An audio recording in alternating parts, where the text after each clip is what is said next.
Nearly a century ago, Corporal Martin Berger from the Bronx, New York, wore this U.S. Army uniform into battle in France. He was one of the lucky ones who came home from the Great War. It was never called World War I until World War II came along. Martha Teichner looks back now at what was supposed to have been the war to end all wars. True story. On September 7th, 1914, exactly 100 years ago today, 600 taxis commandeered from the streets of Paris shuttled 6,000 reinforcements to the battlefield, soldiers who, by many accounts, made all the difference. The French and the British defeated the Germans at the First Battle of the Marne. 2 million men fought each other there. In just a week of battle, there were an estimated 500,000 dead and wounded. World War I was barely a month old, but already the kind of war it would be was becoming evident. In absolute numbers, this war defies previous understandings of war and then defines future expectations of war. Oxford professor Sir Hugh Strachan is one of the world's most noted World War I scholars. The lesson from this war still is that what we want to do is try and avoid war, and this sense of a loss of life that comes from it derives precisely from 1914-18. It began with an isolated act of terrorism. On June 28, 1914, in the Bosnian capital Sarajevo, the heir apparent to the Austro-Hungarian throne, Archduke Franz Ferdinand, and his wife were shot by a Serbian nationalist. How could the assassination of an archduke lead to a world war? There's a system of collective defense and collective security which makes it very hard for any one state to stand back without compromising its own security. On July 28th, Austria-Hungary, one of the world's great powers, declared war on Serbia. Serbia asked its friend Russia for help. Then Austria-Hungary turned to its friend, Germany. Germany had its own agenda. It wanted to invade France. But getting there meant invading Belgium, too. So Britain, committed to supporting Belgium, France, and Russia, declared war on Germany. And that produces a snowball effect. It becomes a world war because many of these powers are colonial powers as well as being European powers. Like dominoes, country after country was dragged in, on the side of the Allies, seen here in gray, or the Central Powers in black. Until, look, practically the whole world was at war. But not the United States, which remained neutral. I didn't raise my boy to be a soldier. The sheet music for this anti-war song sold 700,000 copies. The recording was #1 for 13 weeks. The reflex response of most people, and indeed of the president himself, Woodrow Wilson, was essentially to say, thank God that our ancestors left that wretched old continent and got out of the way of this kind of catastrophe. Stanford University professor David Kennedy is a Pulitzer Prize-winning historian. People responded to the news of the war's outbreak much in line with the, by then, century-plus-old tradition of isolationism. He kept us out of war, was the campaign slogan, largely credited with getting President Woodrow Wilson re-elected in 1916. But just a few months later, after multiple provocations, Wilson asked Congress to go to war with Germany. On April 6, 1917, the declaration came, and with it, a propaganda war.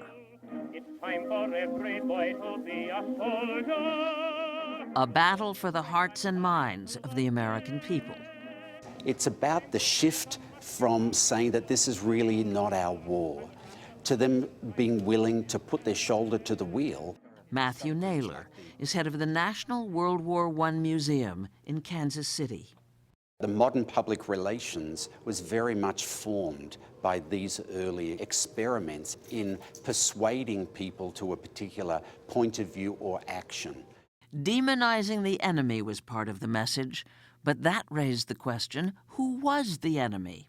The loyalty of so-called hyphenated Americans became an issue. We're a country roughly of 90 million people at this point, and there are more than 30 million Americans at that time were either foreign-born or had at least one parent who was born abroad. And of those 30 million people, about a third of them, about 11 or 12 million, came from Austria-Hungary or Germany. Over there, over there. The United States had no army to speak of when war was declared. A draft was imposed. Enlistment was sold as an act of moral right. There are many of us who would not have made the choice that he did, but he was brave enough to do what he believed was right. Even 100 years later, Joyce Kilmer's story is troubling the way World War I is troubling. We know him for this: I think that I should never see a poem lovely as a tree. The Peacemaker by Joyce Kilmer. But he was a World War I poet. To banish war, he must a warrior be. Kilmer enlisted, leaving behind a wife and 4 small children.